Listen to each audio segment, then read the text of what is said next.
Madame, monsieur, bonsoir. Merci de suivre Télémétropole à l'heure de Métro News. Bienvenue dans la toute première édition de ce journal par la semaine. D'ores et déjà, excellent mois de mai et excellente semaine d'information à tous. À la une, la situation demeure préoccupante dans le bas Artibonite. La route nationale a été bloquée et les activités ont été paralysées dans plusieurs zones. Ce lundi, après une attaque menée vendredi par le gang en griffe à Jean-Denis, ayant fait au moins 2 morts et plusieurs blessés. Le projet de décret électoral introduit de nouvelles exigences, dont un seuil minimal de membres et de résultats électoraux, visant à rationaliser et encadrer la participation des partis. Alors que plus de 300 partis ont déjà été agréés par le CEP, seules les structures comptant au moins 30 000 membres seront habilitées à participer aux prochaines élections.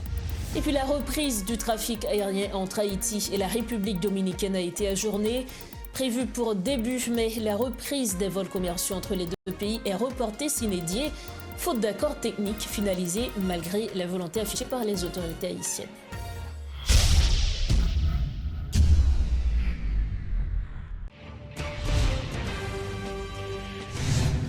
Bienvenue au développement des titres de l'actualité. La tension reste vive dans le bas Artibonite ce lundi, malgré une reprise progressive des activités à Saint-Maur.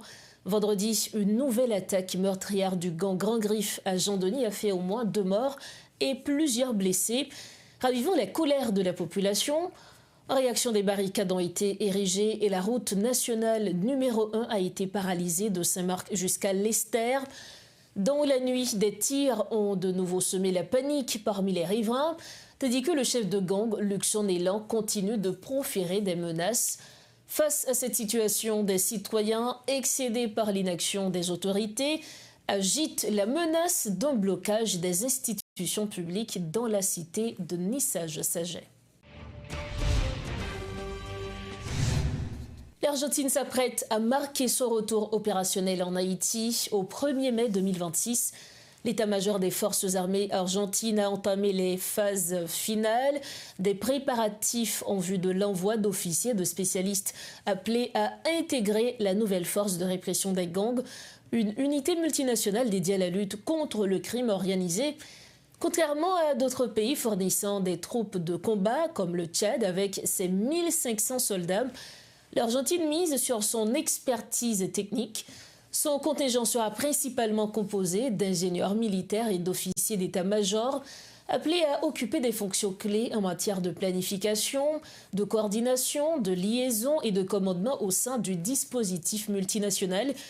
L'un des piliers de cette contribution repose sur le déploiement d'un hôpital militaire de campagne destiné à soutenir les opérations de la FRG et à assurer une prise en charge rapide des personnels engagés dans les affrontements avec les groupes armés.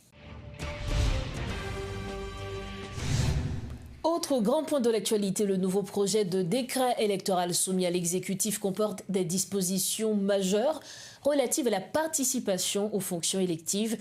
Alors que plus de 300 partis ont déjà été agréés par le CEP, seules les structures comptant au moins 30 000 membres seront habilitées à participer au processus électoral.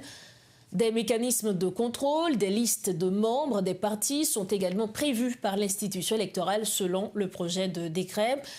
Par ailleurs, tout parti n'ayant pas obtenu au moins 3% des suffrages exprimés lors des prochaines élections ne sera pas autorisé à participer au scrutin suivant pendant une période de 6 ans. Riti Fortuné nous en dit plus. Dans le récent projet de décret électoral soumis à l'exécutif, les dispositions régissant les candidatures aux fonctions électives retiennent particulièrement l'attention. Le chapitre 3 introduit notamment des modifications majeures quant aux critères de participation des formations politiques au prochain scrutin.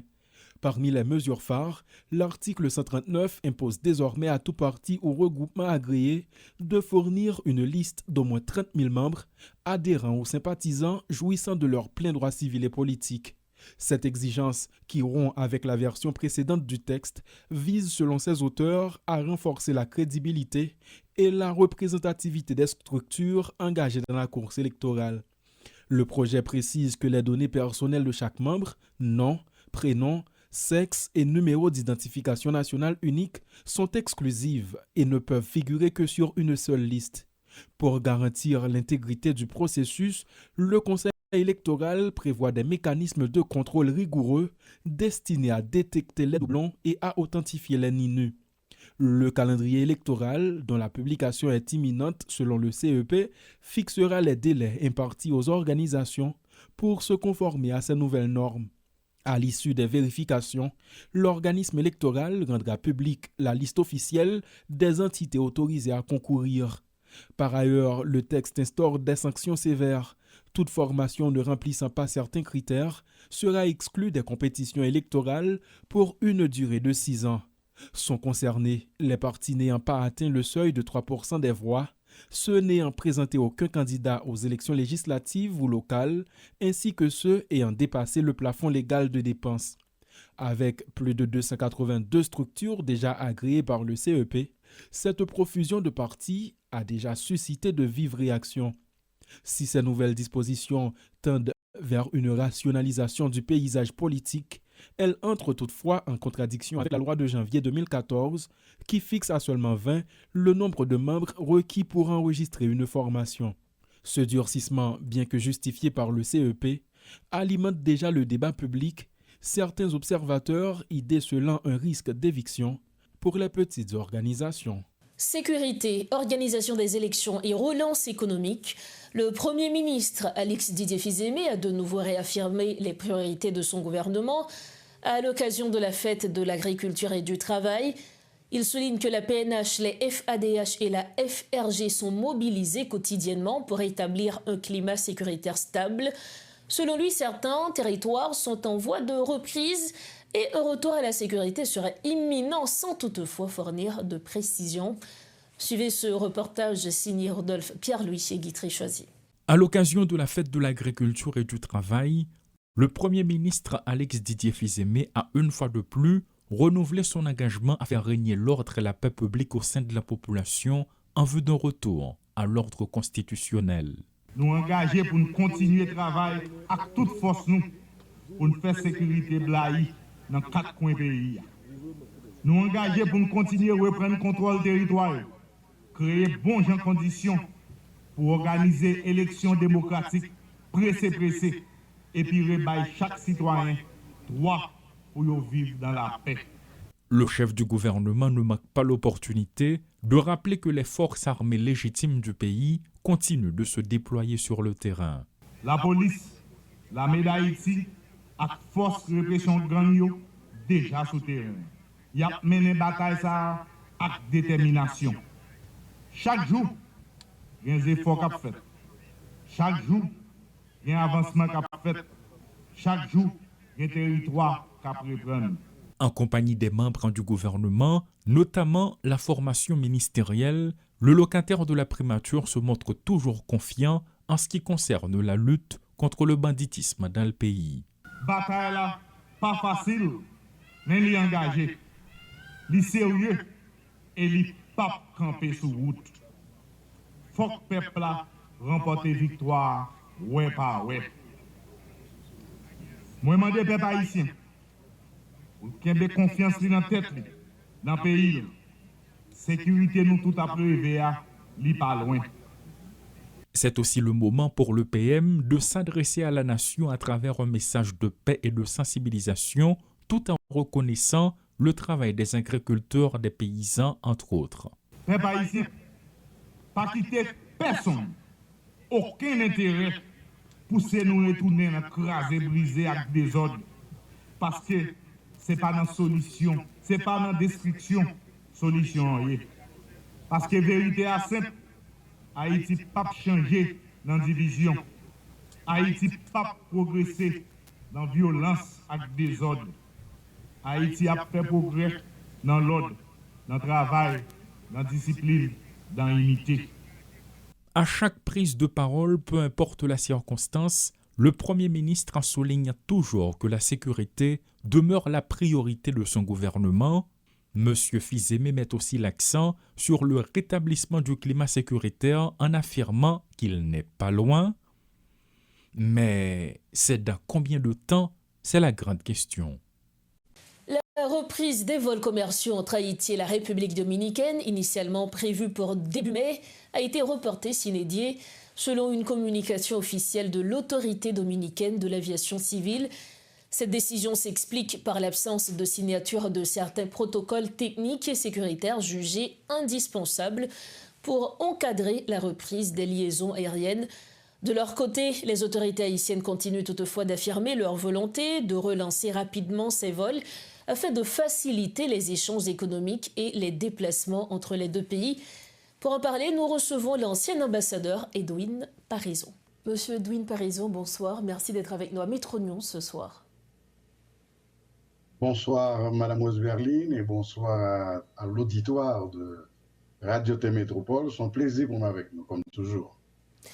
Merci, également plaisir partagé. La nouvelle a l'effet d'une bombe le week-end dernier. Il n'y aura pas de reprise de vol entre Haïti et la République dominicaine. Un report sine die. On s'est entretenu la semaine dernière justement concernant cette décision. Monsieur Parison, est-ce que cela vous a surpris? Bon, je pourrais dire que ça tombe comme une douche froide pour tout le monde, et tant pour nos organisations de la société civile comme pour toute la population. On s'attendait à ce qu'effectivement, à partir du 1er mai, les vols puissent reprendre. Et il faut dire que les deux gouvernements étaient déjà en pourparlers, ça fait un certain temps, mais la reprise réelle du dialogue a été effectuée récemment lors de cette réunion effectuée à Côte-des-Vie. Et donc, le fait que ce soit en premier lieu la République dominicaine, et pratiquement, c'est le gouvernement dominicain qui a annoncé le report de la reprise et des vols, ça nous a préoccupé un petit peu au niveau de la Fondation Zilé, vu qu'il y a eu une déclaration conjointe pour annoncer la bonne nouvelle, et maintenant c'était seulement la République dominicaine jusqu'à la réaction du gouvernement. Donc on dirait qu'il s'agit d'une décision unilatérale. Je ne dirais pas ça totalement, mais ça donne l'impression que les difficultés qu'il y aurait se trouvent beaucoup plus dans la partie haïtienne. Et justement, la République dominicaine a fait l'annonce elle seule. Donc, on s'attendait à des informations un petit peu plus détaillées de la part du gouvernement haïtien. Et lorsque moi-même j'ai lu la note du ministère des Affaires étrangères, et c'est une note qui n'apporte pas trop de précision. La note quand même ouvre une fenêtre d'espoir pour que la reprise soit effectuée pendant le mois de mai. Et là, justement, on attend voir.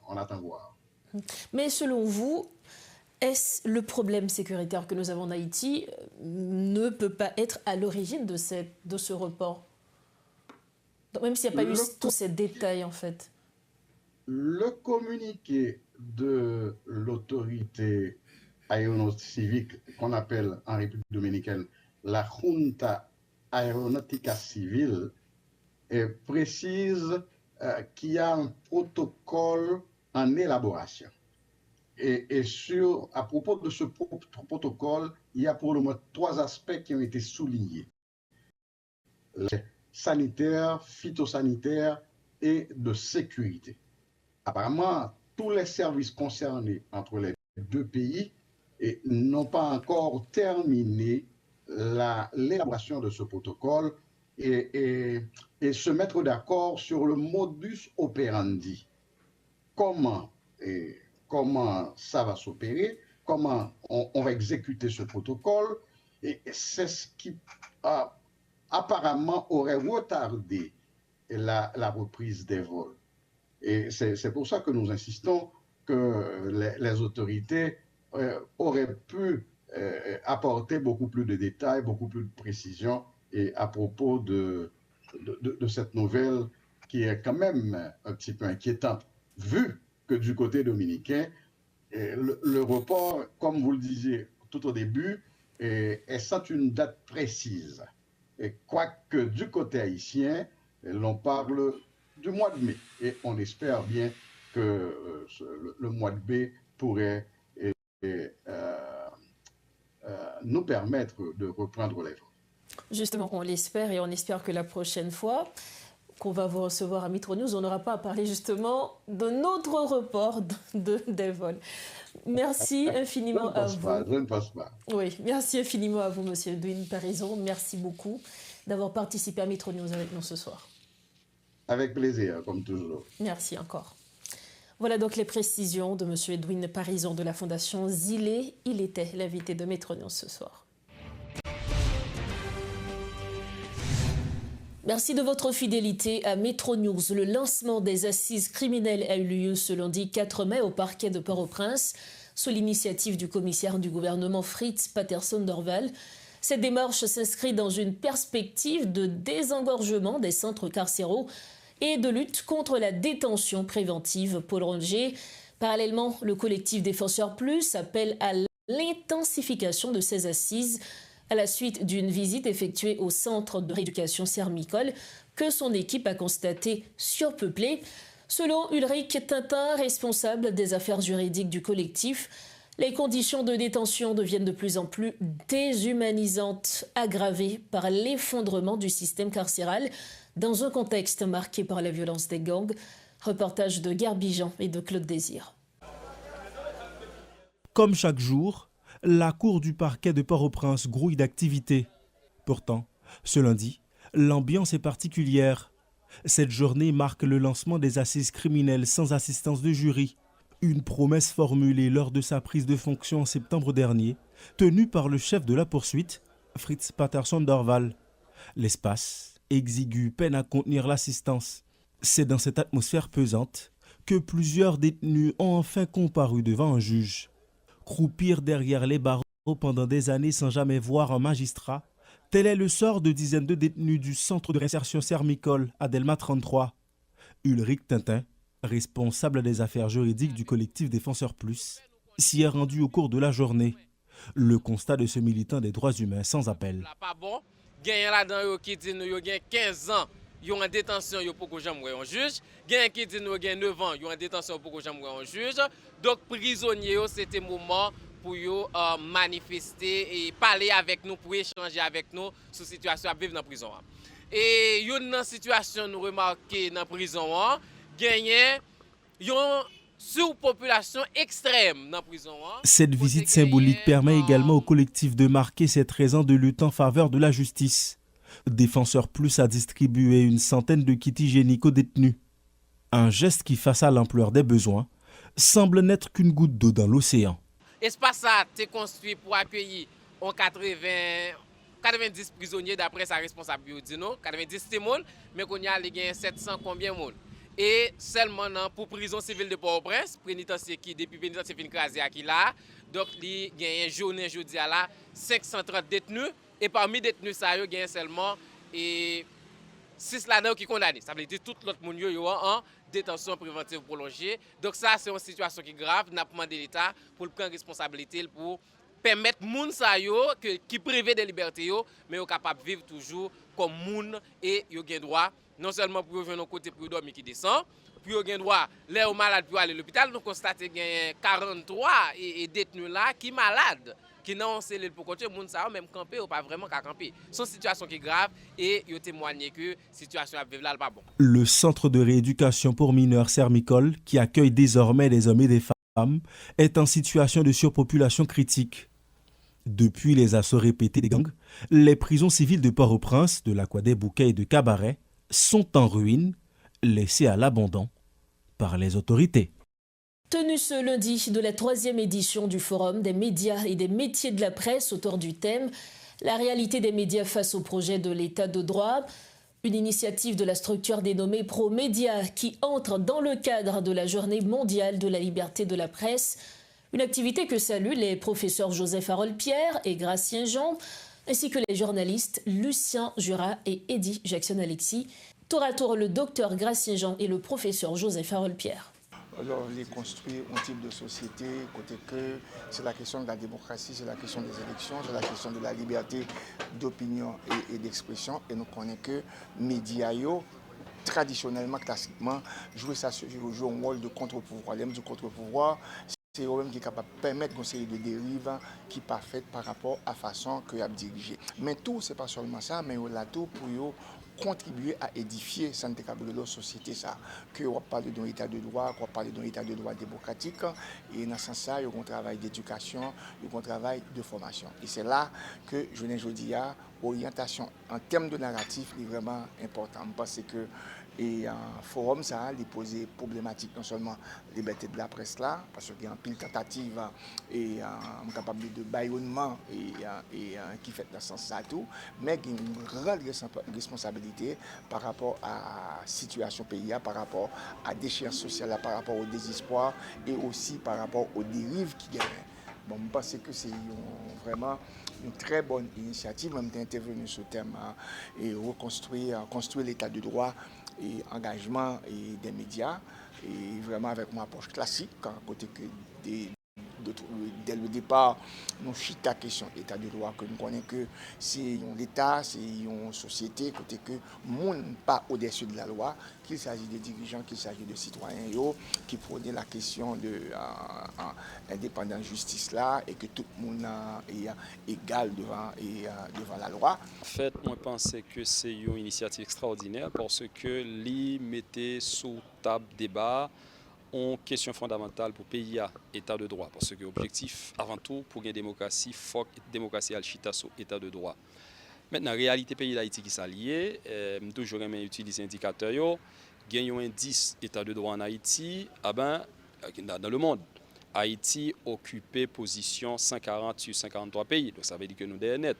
Et nous fait 30 sur 40. Mais un petit barre qui attire l'attention, c'est que les Jovenel étaient là en 2021, nous avons gagné 40 sur 100, mais je dis à nous gagné 30 sur 100. Ça veut dire que nous régressons en pile pendant Jovenel Moïse. Donc ça, sont préoccupations pour nous comprendre. Autre dossier, plus d'un millier d'ouvriers de la sous-traitance ont bénéficié de soins de santé grâce à une clinique mobile organisée par la Fondation de l'hôpital Fontaine, la Sonapi, le laboratoire Pharmatrix, entre autres partenaires. Des médecins ophtalmologues, pédiatres, gynécologues ainsi que des infirmières ont pris part à cette initiative qui a également permis aux bénéficiaires d'accéder à des médicaments à des prix réduits. Les ouvriers ont exprimé leur satisfaction face à cette intervention sanitaire. Suivez ce reportage de Rodolphe Pierre-Louis et de Guitry Choisy. Il s'agit d'une clinique mobile en faveur des ouvriers de la sous-traitance, une initiative de 3 jours qui leur permettra de bénéficier des soins de santé, explique la directrice exécutive de l'hôpital Fontaine, Caril Ulysse. Le premier lancement, ça l'a fini malheureusement Josia, mais parce que il y a une ligne ophtalmologie à long, n'a retourné l'autre jour et pour les gens qui ne peuvent pas suivre Josia. Mais déjà différents directeurs et entreprises qui sont dedans, ils ont fait signe que tu as fait l'autre clinique mobile dans le mois qui vient pour l'autre entreprise qui n'a pas participé. Il y a tellement d'employés qui participent qu'on est satisfaits et ils veulent lancer pour employer par eux tout. Ce sont des bagages qui continuent. Et moi, j'espère l'autre PDG dans environ aéroport fait ça pour employer tout. La gynécologie, la pédiatrie, la vaccination, l'ophtalmologie, entre autres, autant de domaines pour lesquels des médecins et des infirmières ont fait le déplacement, souligne la docteure Michel. Nous avons dit que c'est une activité côté que nous avons dit gratis, mais en prix côté que personnel là capable de payer. OK, en prix côté que soit aller dans l'autre hôpital, il pas jamais même prix. Service que nous offrons là pour employer, OK, nous offrons partie gynécologie, nous offrons pour côté pour aller pour faire ECG. Nous avons ophtalmologie, dans même Sonapia. Nous avons des ophtalmologues qui sont là pour consulter et pour garder si vous avez besoin de lunettes. Si vous avez besoin de lunettes, on va faire suivi avec ophtalmologue. Le laboratoire Pharmatrix, en collaboration avec les autres institutions hospitalières, a rendu possible ces 3 journées en fournissant de leur côté des médicaments à un prix réduit aux demandeurs de services, souligne le PDG du laboratoire, Ralph Edmond. Faire ce genre d'activité de responsabilité sociale de l'entreprise, les naturels à nous-mêmes. Nous, les médicaments en termes de diabète, de tension, et médicaments gratis et tout a bien lunettes cap bail pour moun qui besoin lunettes et lunettes tu as gratis tout. Et si jamais il y a des gens qui ont besoin plus soins, nous avons un partenariat avec Centre hospitalier Fontaine pour continuer avec soins. Donc c'est un gens, je veux dire, c'est 1er mai, faites du travail, nous avons un MAP qui est avec nous, qui est dans la cour avec nous. Donc c'est pour nous garder, traiter, employer au niveau santé, pour que physique, pour que nous symboliser force haïtienne au travail. Des bénéficiaires de leur côté n'ont pas caché leur satisfaction par rapport au déroulement de cette initiative. Je me sens content parce que moi, j'ai fait clinique mobile là, ça fait longtemps, j'ai souffert en douleur, même pas de chance une opportunité de me déplacer à cause du travail là, mais mon Dieu, fait aujourd'hui à la cause clinique mobile là. Oui, est-ce que nous gardons contentement? Nous avons vraiment apprécié ça parce que nous connaissons notre pays, nous Haïti, comme en santé, qui coûte cher. Et d'une façon qu'ils ont dit nous ça, à un prix très dérisoire, nous venons pour nous servir ça a vraiment fait nous plaisir. Yo ba nous joie qu'on est pour nous venir dans l'hôpital là, moi content en pile, seul bagay et moi j'ai examen pour me faire et m'ba connais si que les mal fait là si yo ka en retard mal fait parce que yo expliqué me l'hôpital là et moi bien content m'ba faire examen. Le besoin de soins de santé dans la capitale est énorme à chaque fois qu'un service de clinique mobile est disponible dans une zone. Des habitants arrivent par centaines pour se faire consulter, une situation urgente qui fait penser, une fois de plus, à l'hôpital général. Nous arrivons au terme de cette édition de Métro News. Avant de partir, le rappel des principaux titres à la une. La situation sécuritaire demeure préoccupante dans le bazar Thibonite. La route nationale numéro 1 a été bloquée et les activités paralysées dans plusieurs zones ce lundi, après une attaque menée vendredi par le gang Grand Griffe à Jean-Denis et en fait au moins 2 morts et plusieurs blessés. Le projet de décret électoral introduit de nouvelles exigences, dont un seuil minimal de membres et de résultats électoraux, visant à rationaliser et encadrer la participation des partis. Alors que plus de 300 partis ont déjà été agréés par le CEP, seules les structures comptant au moins 30 000 membres seront habilitées à participer aux prochaines élections. Et puis la reprise du trafic aérien entre Haïti et la République dominicaine a été ajournée. Prévue pour début mai, la reprise des vols commerciaux entre les deux pays est reportée sine die, faute d'accord technique finalisé malgré la volonté affichée par les autorités haïtiennes. Voilà ce qui referme cette édition de Métro News. Merci de l'avoir suivi. On se retrouve demain soir, toujours sur Télémétropole.